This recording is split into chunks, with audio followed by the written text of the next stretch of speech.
The Circle Line is a London Underground service in a spiralling shape, running from Hammersmith to Edgware Road and then looping once around central London back to Edgware Road.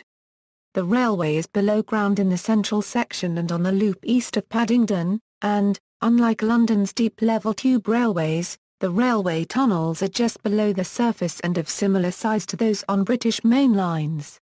Coloured yellow on the tube map, the 17-mile line serves 36 stations, including most of London's main-line railway termini. Most of the route and all of the stations are shared with the District, Hammersmith and City and Metropolitan lines.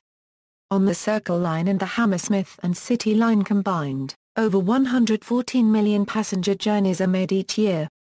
21 of the 36 stations are below ground. The first section opened in 1863 when the Metropolitan Railway opened the world's first underground line between Paddington and Farringdon with wooden carriages and steam locomotives. The same year a Select Committee report recommended an inner circle of railway lines connecting the London Railway termini, and the Metropolitan District Railway was formed to build the southern portion of the line. Due to conflict between the two companies, it was October 1884 before the inner circle was completed. The line was electrified in 1905, and in July 1933 the two companies were amalgamated into the London Passenger Transport Board. In 1949 the Circle Line appeared as a separate line for the first time on the tube map. In December 2009 the closed loop around the centre of London on the north side of the River Thames was broken at Edgware Road and extended west to become a spiral serving Hammersmith.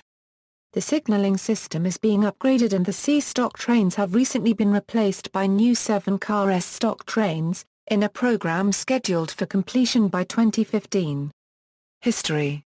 Origins. In 1863 the Metropolitan Railway, the world's first underground railway, opened in London between Paddington and Farringdon, connecting Great Western Railway's relatively remote terminus at Paddington with Euston and King's Cross stations and the city, London's financial heart. In the same year a Select Committee report recommended an inner circle of railway lines connecting the London termini that had been built or under construction. In the next year the Metropolitan District Railway was formed to build and operate a railway from South Kensington to Tower Hill. The Metropolitan Western Extension opened in 1868 from a new station at Paddington to South Kensington. By May 1870 the District Railway had opened its line from West Brompton to Blackfriars via Gloucester Road and South Kensington, services being operated at first by the Metropolitan. In 1871 the district had built a terminus at Mansion House. On November 18, 1876 the Met had opened its terminus at Aldgate, and due to conflict between the two companies it took an Act of Parliament before further work was done on the inner circle. In 1882 the Met extended its line from Aldgate to a temporary station at Tower Hill. The district completed its line to Whitechapel, and on October 6, 1884 the temporary station was replaced with a joint station and the inner circle was complete. The Metropolitan provided the clockwise or outer rail trains, the district the inner rail or anti-clockwise. Other circle routes as well as the inner circle, other routes circumnavigated London, although these were not a complete loop. From 1872 the L&NWR began an outer circle service from Broad Street to Mansion House via Willesden Junction and Earls Court, diverting an earlier service that had run to Victoria, and the GWR began a middle circle service from Moorgate to Mansion House via Latimer Road and Earls Court. Both of these routes were cut back to Earls Court in 1900 for the middle circle, and 1909 for the outer circle. The GWR service survived as a shuttle service from the Hammersmith and City Line to Addison Road, now Kensington, until 1940. The Midland Railway briefly ran a super outer circle from St Pancras to Earls Court from 1878 to 1880. Today London Overground runs services between Clapham Junction, Willesden Junction and Dalston Junction, and between Dalston Junction and Clapham Junction. Electrification. Wooden carriages were originally hauled by steam locomotives, and at the start of the 20th century the District and Metropolitan was seeing increased competition in central London from the new electric underground tube lines and trams. The use of steam underground led to smoke-filled stations and carriages, which was unpopular with passengers, and conversion to electric traction was seen as the way forward. Experiments were carried out on the Earls Court to High Street Kensington section, and a jointly owned 6-carriages train began passenger service in 1900. Following this, an AC system was suggested, and this was accepted by both parties.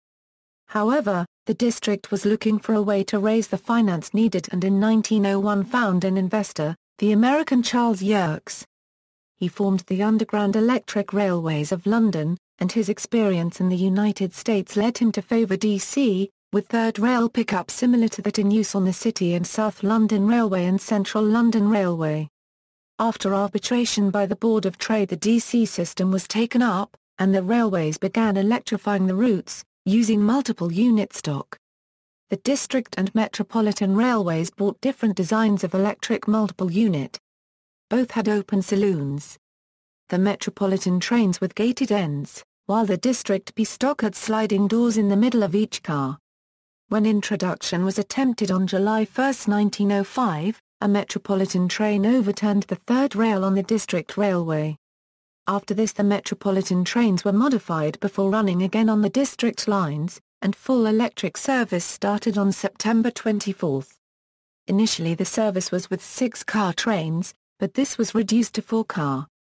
The Metropolitan trains were soon modified to enclose the gated end and eventually to add sliding doors in the middle. The trains were increased to 5 cars in 1918 and the Metropolitan introduced new stock in 1921, with 3 pairs of sliding double doors on trailer cars. In 1926 the Metropolitan took over all inner circle workings except for 3 trains on Sundays. London Transport . On July 1, 1933 the Metropolitan and the District Railways were amalgamated with other underground railways, tramway companies and bus operators to form the London Passenger Transport Board. Metropolitan Railway electric multiple units were refurbished in 1934 at Acton Works to become 18 5-car trains of circle stock and at first painted red and cream, although later painted red all over to reduce costs. These trains included first-class accommodation, but this was downgraded in 1940. From 1947 these were replaced by 5-car trains of O and P stock, with doors remotely operated by the guard, released by the transfer of F stock to the Uxbridge line. The 1933 London Underground Beck map shows a Metropolitan line north of High Street Kensington and Mark Lane stations and a District line south of these points. On the 1947 map the Metropolitan and District lines were shown together in the same colour, and 2 years later in 1949 the Circle line was shown separately on the map. In 1959 Euro 60 the Circle line trains were increased to 6 cars, the same length as those operating on the Hammersmith and City line, and the stock of the 2 lines was integrated and maintenance concentrated at Hammersmith Depot, allowing Neasden Depot to concentrate on the new A stock. Aluminium C stock trains, with public address systems and originally unpainted, replaced these trains from 1970. One-person operation of the trains was proposed in 1972, but due to conflict with the trade unions was not introduced until 1984. In 2003, the infrastructure of the Circle line was partly privatised in a public-Euro-private partnership, managed by the Metronet Consortium. Metronet went into administration in 2007 and the local government body Transport for London took over responsibilities. On July 7, 2005, at about 0850, bombs exploded on 2 Circle line trains. One was travelling between Liverpool Street and Aldgate and the other was at Edgware Road. The bombs killed 15 people, including the 2 suicide bombers. Following the attacks, the whole of the Circle line was closed until August 8.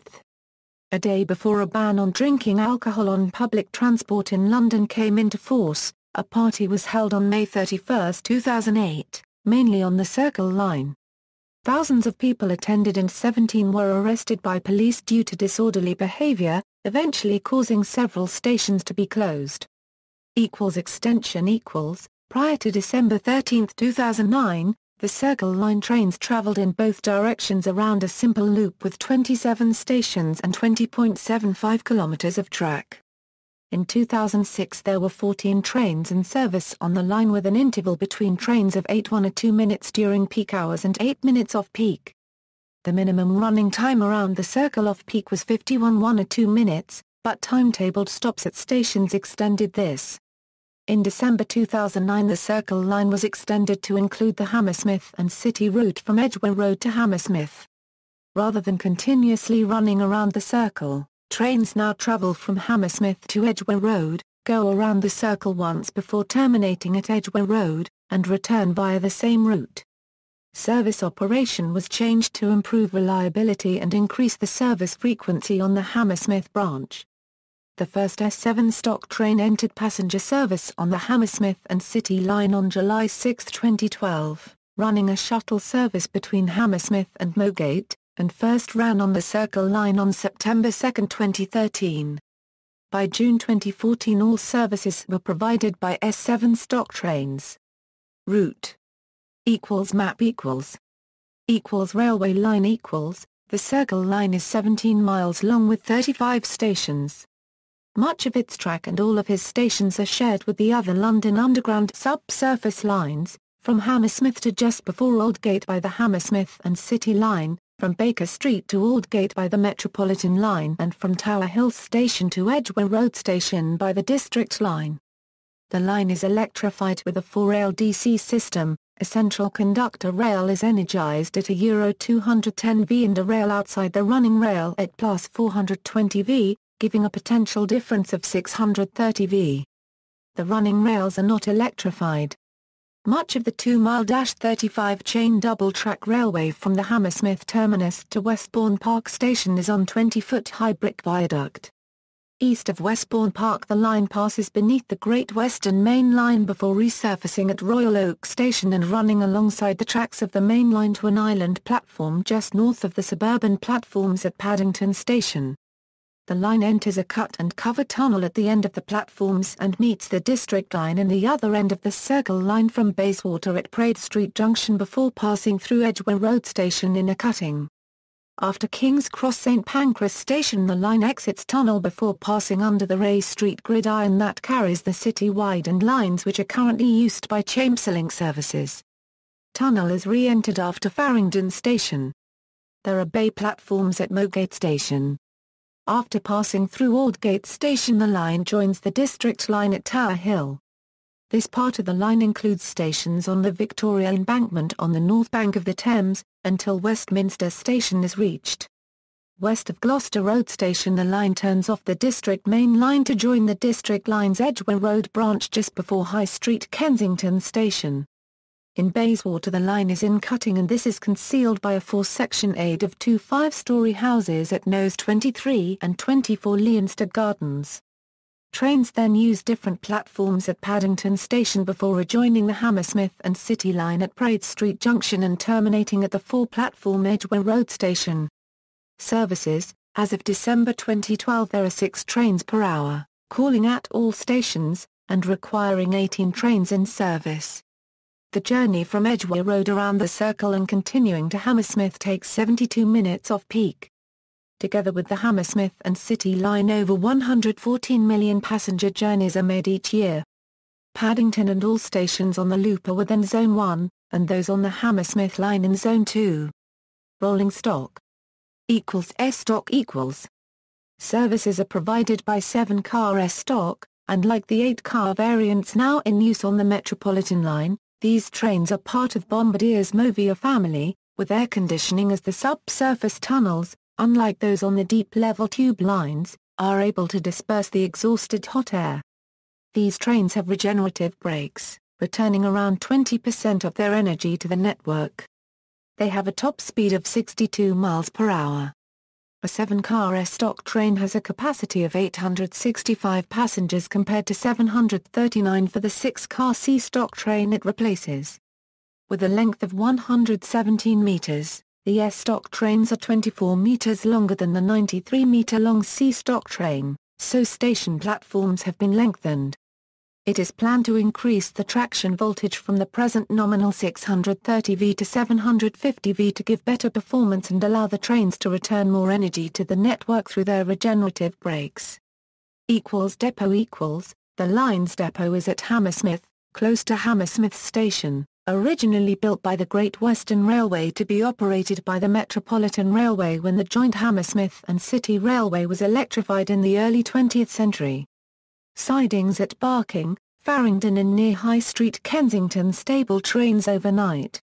Upgrade programme. Together with the introduction of 7-car stock trains, the subsurface track, electrical supply and signalling systems are being upgraded in a program planned to increase peak hour capacity on the Circle and Hammersmith and City lines by 65% by the end of 2018.